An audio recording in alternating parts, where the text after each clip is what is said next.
You ready for this? Welcome to Behind the Vinyl. Here's your host, Stu Jeffries. Thank you so much for being a part of this. We've never done anything like this before, and so you're a part of history. But also going to be spending, hopefully, an hour or so with one of the most wonderful human beings ever. No. How many of you had this album in your record collection in 1983? You, me, and 16 million people worldwide got a copy of She's So Unusual. In 1983, Cyndi Lauper blew the doors open. That would be incorrect. Cyndi Lauper kicked the door open to the music industry to say, I am here, I'm also going to do what I want, and you're going to love it.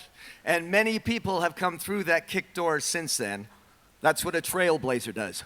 Trailblazer, Grammy winner, a Tony winner, and on that, the first standalone female to score a Broadway production, Hello, Kinky Boots. Emmy winner, activist, actress, advocate, bright, big, colorful star.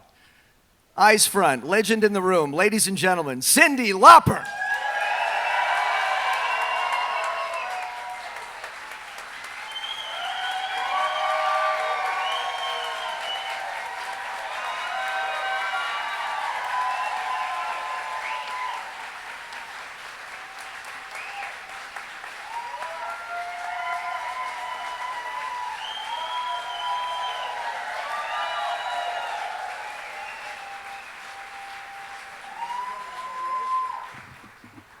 Hello, good morning.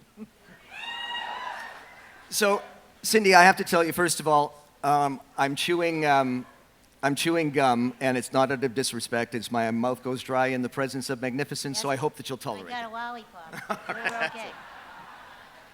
We're okay. Welcome, and let's get to the Cyndi Lauper Girls Just Want to Have Fun farewell tour. How weird and maybe wonderful is it to connect with your fans in this way? And how do you feel about it all when somebody says, wow, the farewell tour? Well, it is. No, I have tried throughout my whole career to do a lot of crazy shit. Mm-hmm. I had with the flashlights or the car light or all these, and I always loved performance art.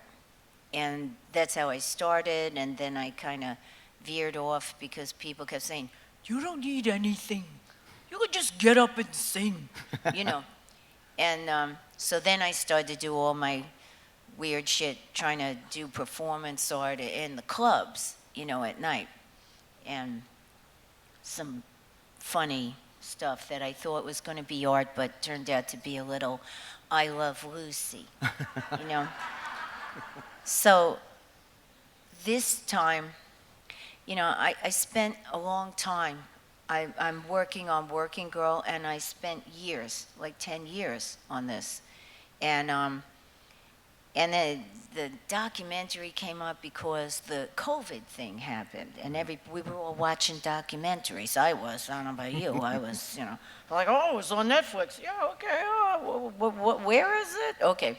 And then, so I did the documentary with Allison Elwood because I saw her documentary on Laurel Canyon, and I thought that was a great little film. And it's called Let the Canary Sing, by the way, and it is amazing. Well, it's her film. I'm not going to do a film on myself and call it a documentary, you know what I mean? It's like, oh, let me write about myself, But I think she's a wonderful film editor and also a wonderful director. And, documentaries just kind of happen and fall into place. And I thought that she did a great job. I just gave her a lot of the family pictures and things that she asked for that I found that I thought I lost. So that was pretty great. I found the original lyrics of Time After Time. Yeah. Right? I found, things, a letter that I wrote to my mom. It wasn't a letter. I just wrote what it was like to be on tour with Blue Angel for the first time, and being in Europe. And my mother always wanted to travel. And she never really did. She traveled outside to Italy once. And by that time, she had already had the onset of dementia. So that sucked. But she still was an incredible spirit and light. And I got to play with her twice. Once when I was little, and then once in the videos. And I thought I was going to make her like a movie star, because I thought there's something incredible about her on film. She's kind of vulnerable, and she looks great. She's like a natural. And then I realized, because I said, Ma, I got you an audition. She said, Cyndi, I only do the videos because I want to hang out with you. So yeah, so I was like, okay, I'm sorry. I'm a stage daughter, oh no. So, she was, but we did the Goonies video, and she never wanted to take the witch's outfit off. She thought that was so great. I was like, Ma, everybody's gone, come on. But it was, to bring all of this and say goodbye in a big way, as opposed to with car lights and flashlights.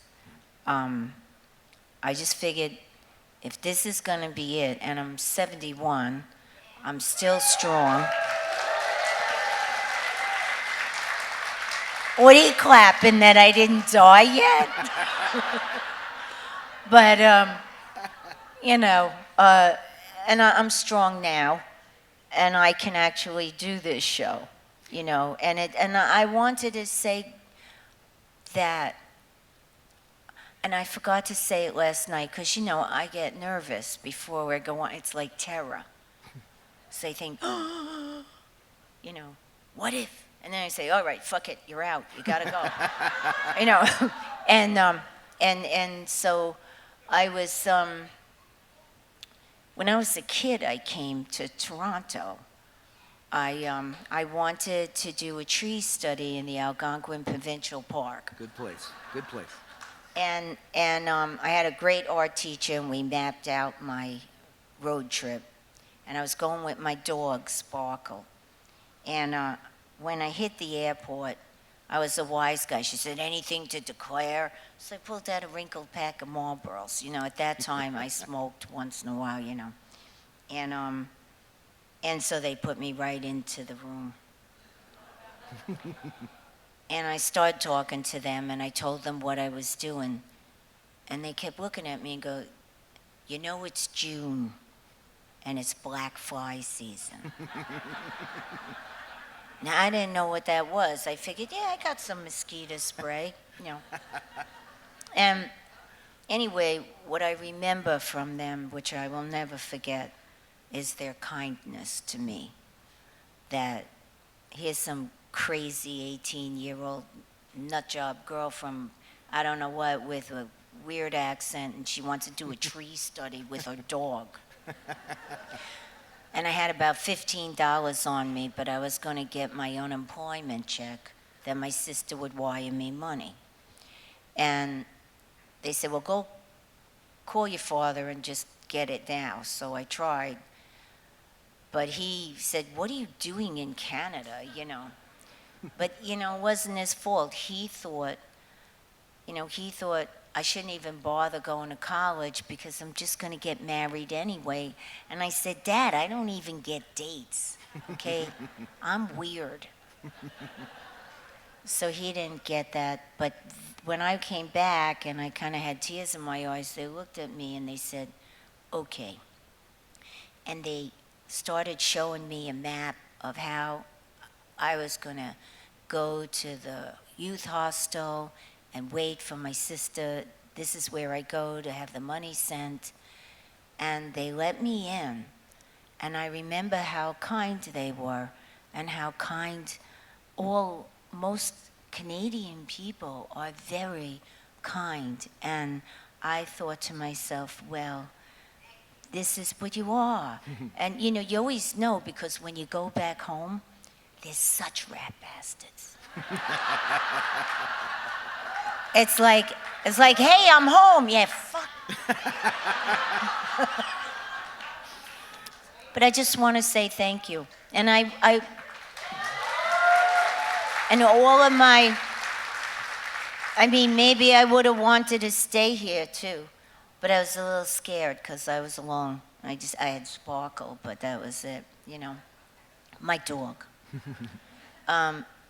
But all the great ones that came from here, the comedians that came to America and made us laugh so hard, including Steve Martin, who's still doing it, and Joni Mitchell, who was my idol, and Neil Young, and how about Alanis Morissette? I mean, all these people, right? So thank you. We're not the nice Americans. I think you guys are. Cyndi, we have, what we're doing here is a little special. First of all, easiest interview ever. Bless you and your stories. This is wonderful. We do a show called Behind the Vinyl, and basically we have artists come into our studio at Yonge and St. Clair. They sit down, drop a needle on one of their songs, and then talk about how the song came to be and such. We don't have much time with you, and you have a lot of hits, so we really got to break this down. I want to start with She's So Unusual, and before I play Girls Just Want to Have Fun and to talk about that story, the album cover, and I want to bring that up. The album cover for She's So Unusual, I just saw in Rolling Stone magazine, number 9 in their top 10 greatest album covers of all time. What do you remember about this shoot? Excuse me? What do you remember about this shoot? Are you kidding? Everything. I went down to, I had worked with this producer when I was in Blue Angel, doing videos. And he said to me, "Did you think about your album cover yet?" And I said, "No." So he showed me a book. It was a photography book on South America.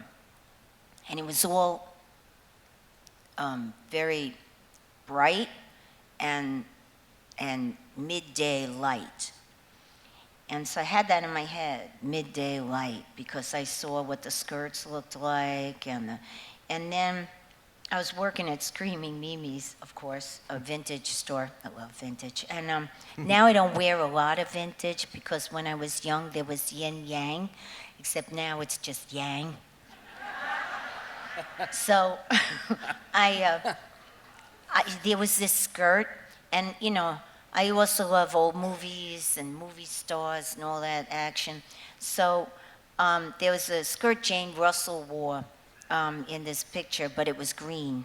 And it was like when they were doing like all the South America thing, Disney and all those pictures, and she had one of those skirts on.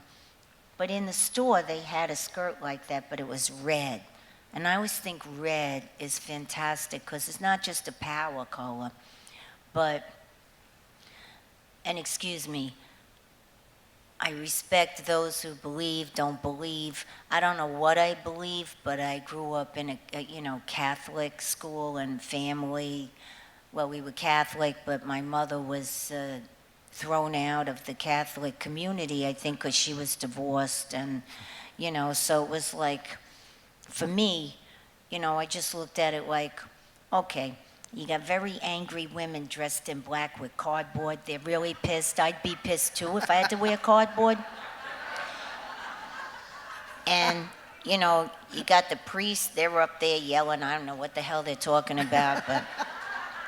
But then you had the perks. Like you had a guardian angel, and that was like your real guy, whatever. So I always just imagined I had that. And then they showed Jesus. God knows what Jesus really looked like. I'm sure he didn't have blonde hair. And Mary.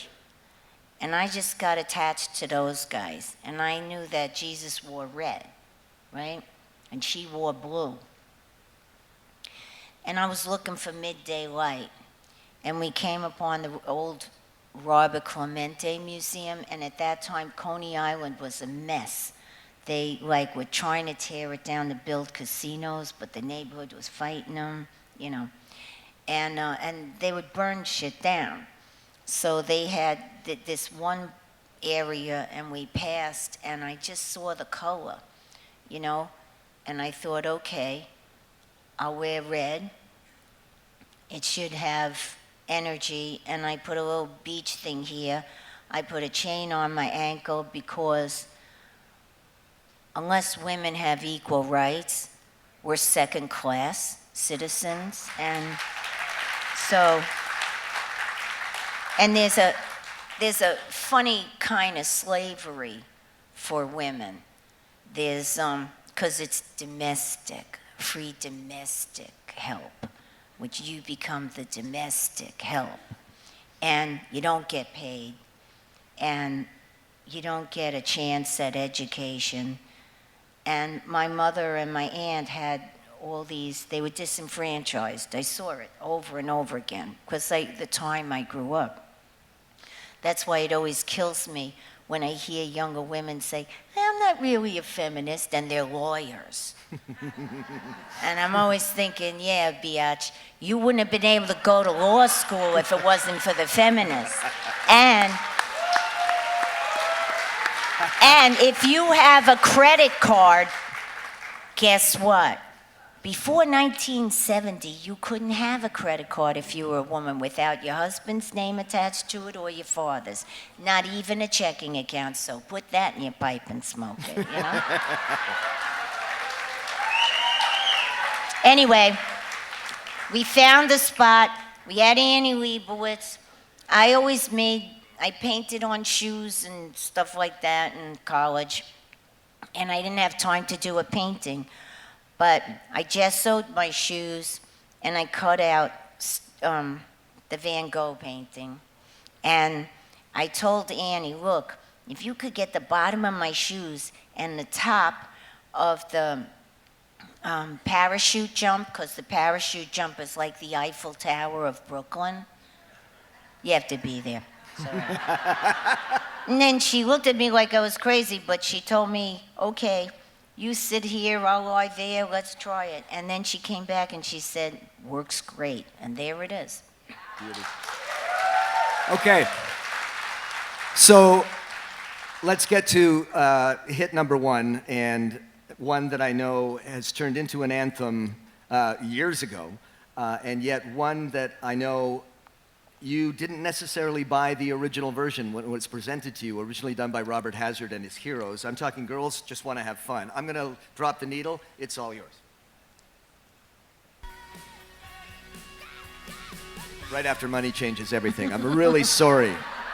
I'm the worst DJ ever. It's coming, I promise. I wanted it to sound like summer. So all the sounds were things that I grew up listening to, advertisements on the radio for Raceway Park or Rockaway Playland or all those places. And I put it in a high key because it took a different personality. And I learned that from John Tory when I was in in Blue Angel. You know, I was doing I'm Gonna Be Strong, and when I tried to do it like Gene Pitney, I sounded like Ethel Merman, so I figured, okay, better figure out how you want to tell this story. So, and he helped me, and he went through the different keys to find out what was right for me, and then we took it slow, and then it developed into my story. Because that's how, when songs you try on like clothes, and in my house, Italian, everybody knew how to take apart clothes and put them back together for you like they were made for you, because they were great tailors and pattern people and things like that, and sewers. And my mother had that talent. So I grew up with like that, and I pictured that songs were like that you put them on and then you gotta trim them and make them look like they were made for you. And when they came with the Robert Hazard song, was written by a guy. What do you expect him to write, right? But Rick was taken by the idea of what it could be, Rick Chertoff, the producer. So he kept telling me, listen, think of what it could be and what it could mean. But for them, they didn't realize that they were talking to somebody who burnt her training bra at the first women's demonstration in New York at the Alice in Wonderland statue. And so I thought about it, and first I started changing little words and things, like you would do, if a guy wrote something. Then, no, because if you're a female, you're not gonna sing it from a man's point of view, are you? I wouldn't. So then, well, it depends, because When You Were Mine, that was perfect to me. I just loved what Prince wrote. And I love the idea of this Robert Hazard song because when he sang it, he did it very, he had Escalator of Life, and he was singing like, it was almost like a Philly, but David Bowie type of thing. And it, that was like, I love David Bowie. I was like, yeah, that's really good. But when I tried to sing it, it wasn't happening. So the last day, it was almost going to be, well, we tried, And then I remembered something John Torrey played me. He played me a Shirley and Lee song, Feel So Fine, which is really hard. She sings, Feel So Fine. It's really hard. And then, that wasn't hard, but it's early. So Rob Hyman, he knew all this reggae stuff, right? He had a great collection. And Eric Bazillion, he was cuckoo and he could play anything. He always brought different instruments in, but he was a wonderful guitar player. And so you could say, listen, what if we do this? This is the last time we'll really try. It sounds crazy, but just go with me. I said, Rob, play it like it's a Jamaican song, but play the chords of girls. Eric, play it like it's a Motown riff, but play the chords of girls. And I'm going to sing something that's going to sound cuckoo. Just let me do it and see what happens. It was 3 different things coming together. And then we did it, and all of a sudden, it worked. And I was also in love with the gated snare drum, which was happening on the street. Like there were songs like Men Without Hats, You Can Dance If You Want, but they had the gated snare. Right. And I said, the gated snare would be great. And then once you start cajoling people to go that way, then people start having ideas. They get excited. They're laughing. I remember Rob turned around while we were listening in the studio after we had recorded stuff, and he goes to me, I don't know what kind of music this is. And I said, well, does it make you happy? And he said, yeah. I said, well, then that's what kind of music it is. Nice.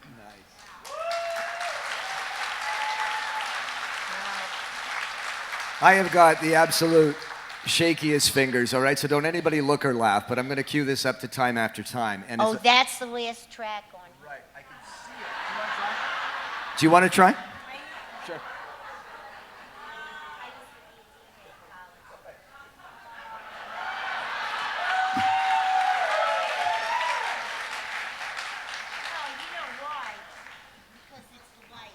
Right, that's the light.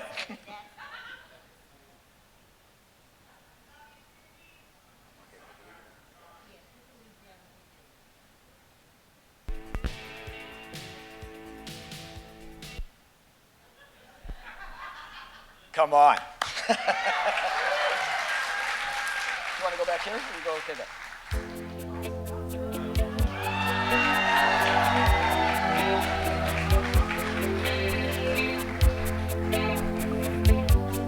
This, by the way, is my favorite and your first number 1. Love to hear the story. Well, that is from that line. It was my birthday. I was 30. I didn't want to get up out of bed, and Rick called me up and he said, listen, next year you'll be more pissed off. You might as well get up now. Life begins at 30. So I got up and we went out to eat. But this, I got a clock from one of my friends, a Betty Boop clock, and I also had a loft bed. I also lived on the 5th floor. So I figured if you brought a guy home and he made it to the 5th floor and then made the next flight up the loft bed, maybe he was a keeper. And Dave Wolf, when he got to the 5th floor, he said, "How do I love thee? Let me count the steps." But he actually climbed up there and broke the clock. He pushed it, it fell into pieces. So he felt bad, so he went back to his mother's house and he found this old clock and he brought that, a wind-up. It was so freaking loud, that clock, that I had to put it in the bathroom with the bathroom rug on top of it, close the shower curtain, close the door, climb up on the bed, and I could still hear it. So that's where that line came from. Lying in my bed, I hear the clock tick and think of you.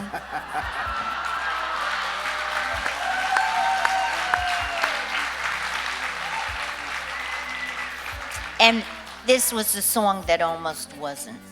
Now, this too, as I understand it, was to be the first single because at first Girls Just Want to Have Fun wasn't taking off, and the record company were putting some pretty big pressure on you. I think because it was getting 5 airs. Not a lot. And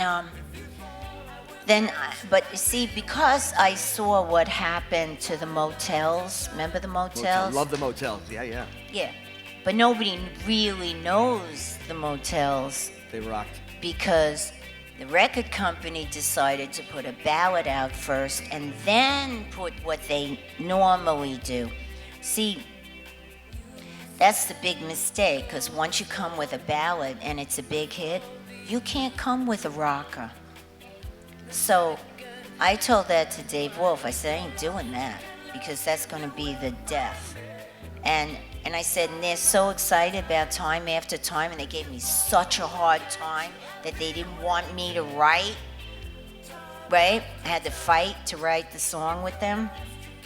And, and then all of a sudden I was thinking, well, why don't you let me write a little more, you dirty rat but,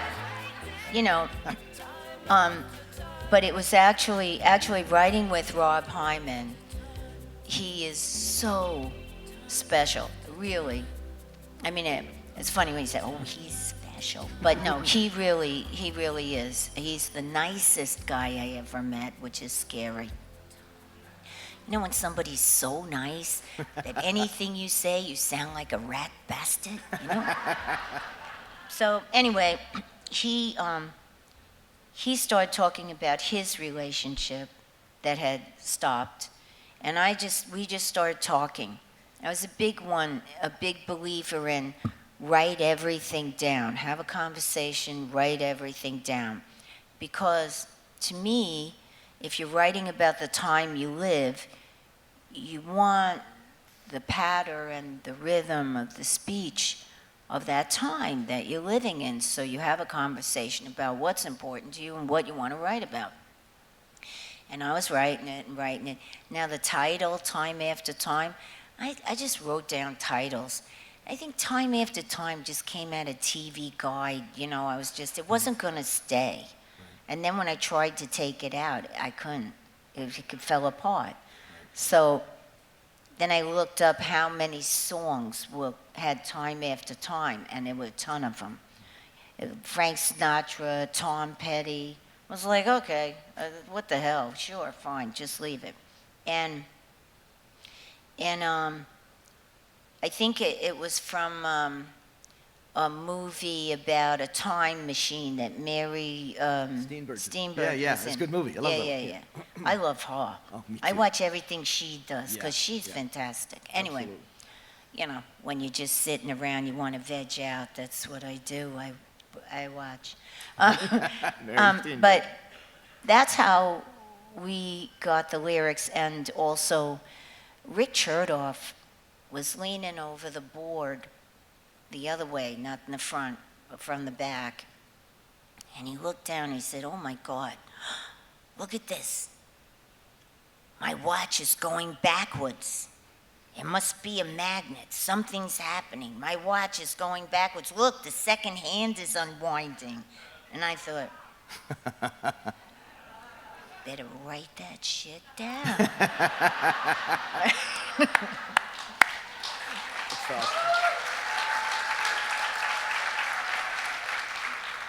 Okay, so we have a #1 hit, Time After Time. Girls Just Want to Have Fun goes #2. So why not follow it up with a song about masturbation? So this is interesting, and if I can say so, Time After Time, my favorite, without question. She Bop is my second favorite. That song rocks, and I mean cooks. The message is awesome, but it's like second favorite on this album, and I can drop the needle because it's the first track. I'm not going to miss. Check it out.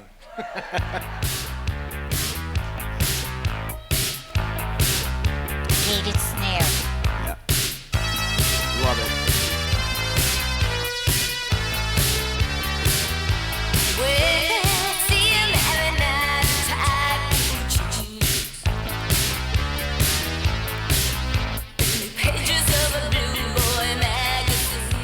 I was home.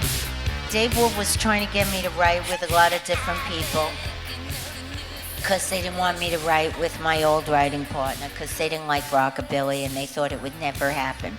This was just before the Stray Cats hit. And so he says, "I know this guy from City Boy," right? The band City Boy, you ever hear them? No. English, 80s. Like, 70s, late 70s, I don't know. And he's in New York, and you should write with him. So he calls me, and I think he had a few beers. And he said, "Sin, I got this song about masturbation, She Bop, and you should do it because it's a big thing. Women don't talk about this." And I said, "All right, you got a point there." So we went, and then I said, "Okay, it's from a woman's point of view. You know, there was Plague Boy and all this stuff." And I said, "What about Playgirl? Let's find stuff, you know." There was nothing in the magazine shop except Blue Boy magazine. I figured, well, they look like they're supposed to be beefcakes. I don't know. Let's take that. So I took that title. And I found out it was like a gay magazine, but what the fuck? So my friends loved it.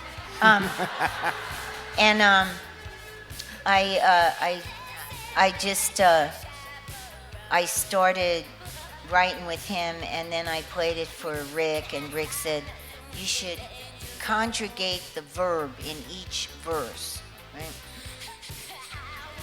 So I got through it, and I said, "Nah, he's wrong. You gotta do it in the chorus." So I did it in the chorus. And I also wanted it to be a little like John Lennon's "Way," you know, he did that. And I thought, okay, so it's going to be a little rockabilly, and it's going to be, you know, because singing is like, it's like cooking. It's a lot of ingredients, a lot of different things that you heard through your life that you put in a bowl, and you kind of mix them together and see what person comes up. Mm-hmm. And because you're a storyteller, so you got to figure who the hell is telling this story, right? And that's the great thing about singing, is you could be old, you could be young, you could be a man, you could be a giant, you could be a little person, you could be whatever you want.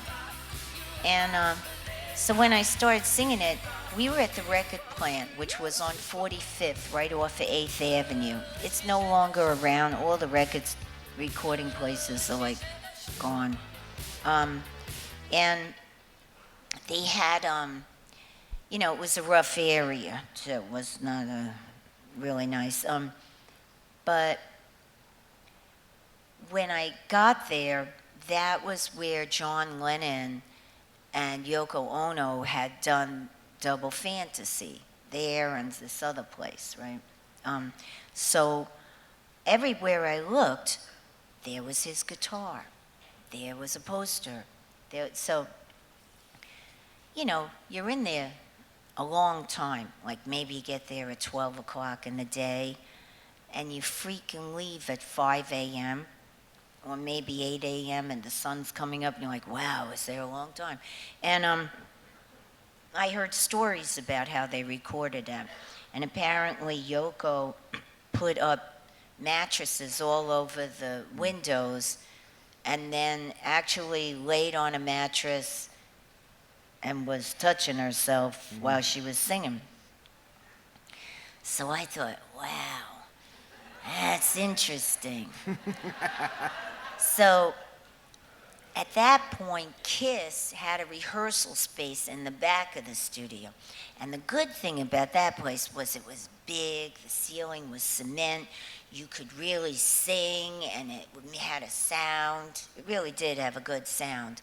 And so they would always watch me when I sang. And after a while, I felt like, don't watch me. Just let me do my thing. Yeah, I'm going to contort and do all this shit because I'm channeling, okay? So I made them run the wire into the back. These poor bastards, they didn't know who the hell they got. But when Lenny Pizzi signed me, he told me I could have my own head, because I don't like to be a puppet, right? You sing to be free, not to be a little caged bird, right? I mean, that's why it took me so long.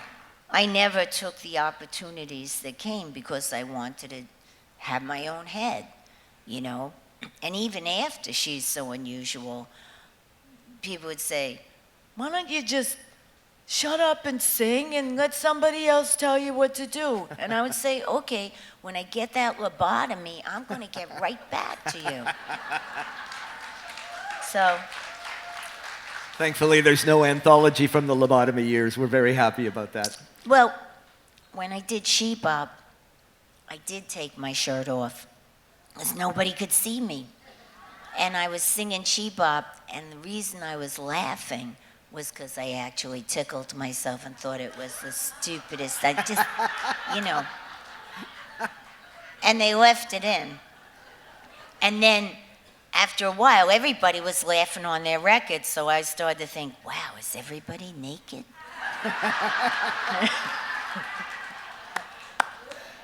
So, I got to keep track of time. First of all, I want to say this real quickly, and we're going to get to True Colors in just a second. But I just want to say how much I appreciate you being here, knowing that you're putting it all out there on stage on this farewell tour. I left my ass there last night, I know. I saw the highlights of the Montreal show yesterday. Your voice is just incredible, the energy you put out, and I know you got to save it, and I don't want to keep you long, but your stories are wonderful. If you do one more for me, True Colors, I'd love to talk about that. Now, no guarantees again, but it's actually not bad. Oh, that was Boy Blue. Yeah.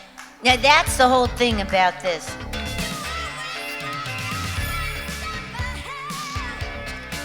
Gregory was dying at that time of AIDS, one of my best friends. And Dionne Warwick came out with That's What Friends Are For, and he wanted me to write a song for him. But I knew his life, and that's what Boy Blue was about, his life. And of course, I learned quickly that, for repetitive play, they don't want to hear you pouring out your heart and your liver. It doesn't work.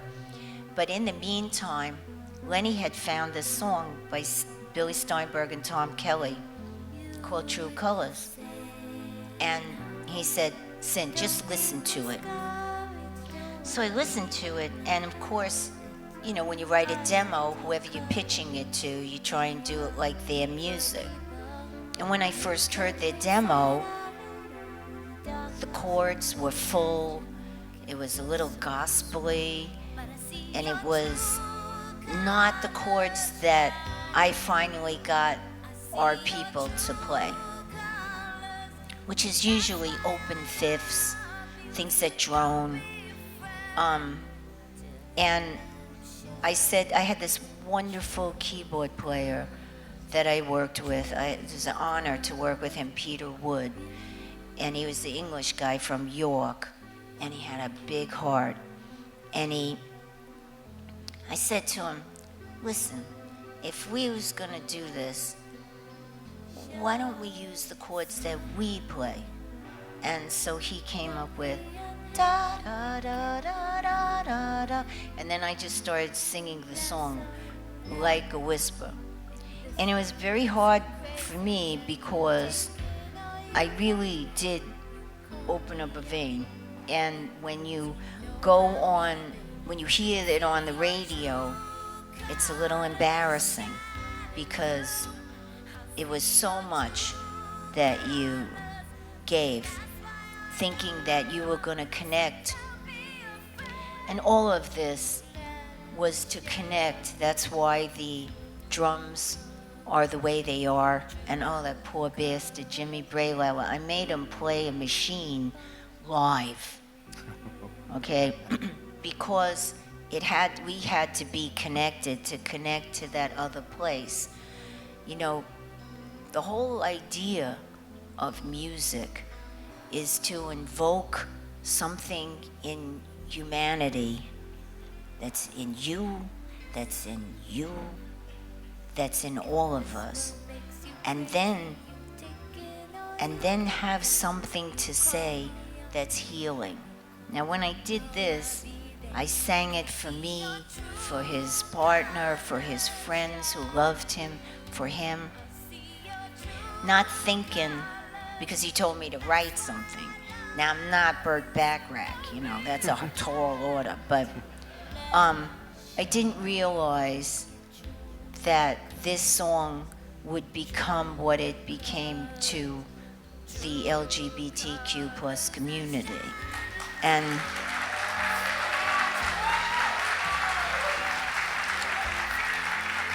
yeah, well, I'm friend and family, okay? So where I come from, you don't stand back while your friends and family are being mistreated. You stand up and you say something. So, anyway, Cyndi, I could go on and on. There's a moment in Let the Canary Sing. Forgive me, because it's all really hard for me when I get to these really super emotional moments. But there's a moment where you're singing this song, and the shot goes to the crowd, and there's like 5, 6 men staring back at you, holding out their hands and touching their hearts with their eyes wide open, smiling, and tears. And I just can't imagine how that feels when you sing that song and look out into that crowd. It is so beautiful. That connection is so beautiful. When I sing, I try really, really, really hard. Don't get scared. I try and connect to the root of the earth and it's like standing in a lightning bolt. And it goes straight up through your head and comes back down. And then you have your hands that go out to the people. And that's when I sing that song, I know it's a healing song. When I sang it in the studio, I actually saw the angels there. Could be just a leftover from Catholic school, so don't get scared.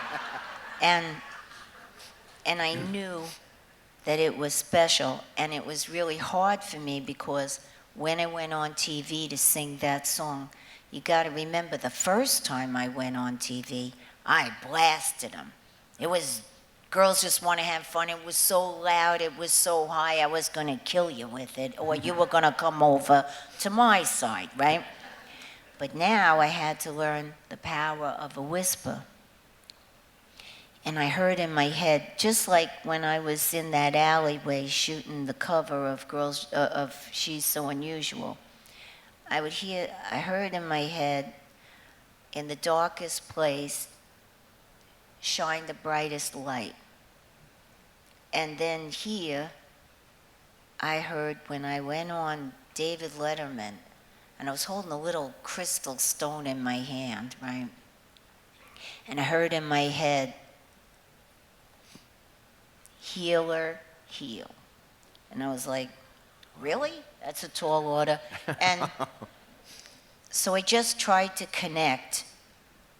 And that's what you need to do when you're singing, is to connect to something higher than yourself. And when you sing, if you're in it, it's a little addictive because you don't always get there. But if you do, it's just you're so lucky. And I just feel really lucky that I had this gift that was given to me.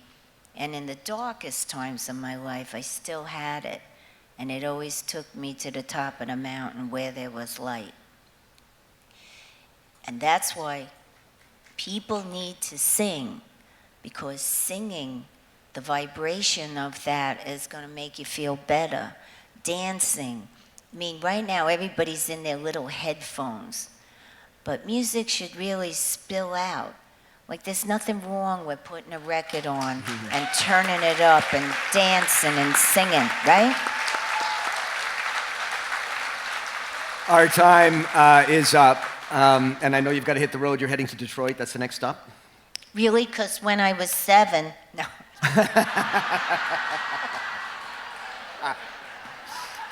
Before you go, I'd like to present this gift on behalf of all of us at Boom, all of us here in the Phoenix tonight, also all of us in Toronto who love you so much.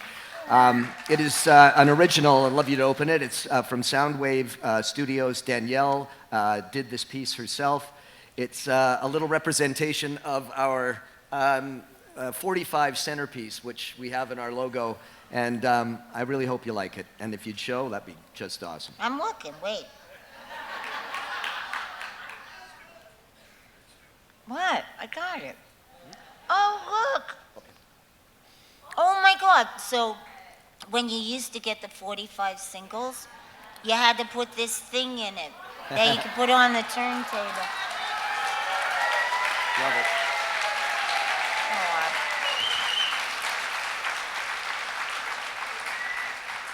I've just lost Troy. What do we have for time? What? 2 o'clock. Great. Cyndi, I'm curious about this now. You talked about being 71 years old. I don't know. I can't get out of bed at 65 without hurting. You're taking the stage and just putting it all out there. But I do wonder if we could look back in time. There's a saying that goes, you want to be the kind of friend that you needed when you were young. So with that in mind, what happens, or what would you say if 1983 Cyndi Lauper came onto the stage right now and saw 2024 Cyndi Lauper? What advice would you have for her? I was so worried about being straight, conservative, and what I would look like when I got older. But then, and don't tell everybody, but I'll tell you. At that time, Sylvia Miles was hanging around. You ever see her? Yeah. In the 80s? Yeah. Yeah, she looked like the lady in the Versailles photograph. Yeah. And when she was young, she was beautiful, right? And she was dressing like me and wearing a lot of makeup. And that's when I started to worry about what the hell I'm gonna look like when I get older. And then I realized you don't have to dress conservative. You just have to do it softer, you know? Like, you could have green hair, just, you know, pastel. And you're amazing. Time for one question from the audience. And again, I apologize for all of this. We're moving at quite a fast clip. No, but because I talk too much. No, you Sorry. keep talking. Don't ever stop talking. but I know you got to hit the road. One question, if we can. Do we have somebody singled out here? Troy, can you? Go ahead, that lady. Go ahead. Go ahead. I'll be right over, Cindy.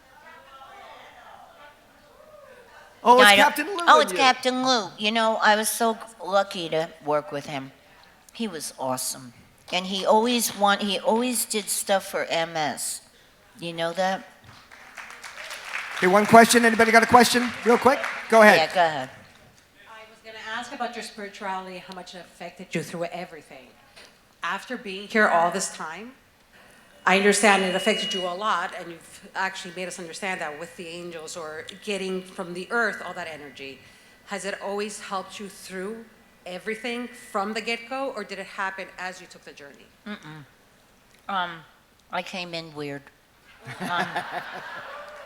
I was like, and I still, you know, sometimes I try, and just recently I tried to ignore it because it's, you know, you don't want to be weird. I play psychics on TV. I'm not a psychic.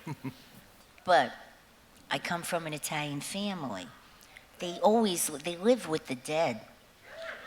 You know how it is, right? It's like, you know, oh, I saw Aunt so-and-so.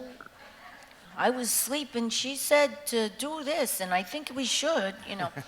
And so I always had one foot here and one foot someplace else. And that was how I survived through everything. Even after I became famous, you know, I was always told, your career goes up, it goes down, it goes up, it goes down. I don't know what the hell mine ever did because it never mirrored any of my colleagues. It always went up, it was like here, then it was poof. And then I decided, okay, I'm gonna make a new chapter in my life and take what comes and keep going down that road. Even if nobody else is in front of me, I'm going to just chop through that forest till I get to me. And that's what you have to do. And then, you know, I did these different records. I was always told I wasn't on the list anymore. And then I got tired of it, and Harvey Fierstein called me up and said, you want to write something for me? And it was just a perfect time. Because when James Lapine called, I was doing Hat Full of Stars, and that was my new chapter. I couldn't stop that. No. All right, see, too much talk. Okay. But yeah, it's important. And now, you know, I did that movie, Vibes. That's what it was, because, you know, I didn't know. I just started going to different psychics, watching them and studying them. And then, you know, I took past life regression. I knew how to do that. Then I was going to go to do Reiki. No, I learned Reiki because I had kids making special wishes to see me. And they were really sick, and there was nothing I could do. Nothing. So then I decided, okay, I'll learn this light thing. And at least I can give that, you know? And it's not your energy on somebody, it's just a light. Has nothing to do with me. It's all of us, you know, somewhere up there. Not this, you know. The tour bus waits for no one. Was that scary? No, Too it's not scary? scary. I'm It was sorry. beautiful, actually. The tour bus waits for no one. Ladies and gentlemen, a big hand for Cyndi Lauper. Thank you, Toronto. Thank you. Thanks for watching Behind the Vinyl. We have got a ton more episodes available to you. Your favorite artists with your favorite stories. And here's the thing, we're updating Behind the Vinyl all the time. So if you want to stay up to date on that, simply subscribe by clicking right up here. And you can do us a huge favor by sharing some Behind the Vinyls on your socials. Thanks.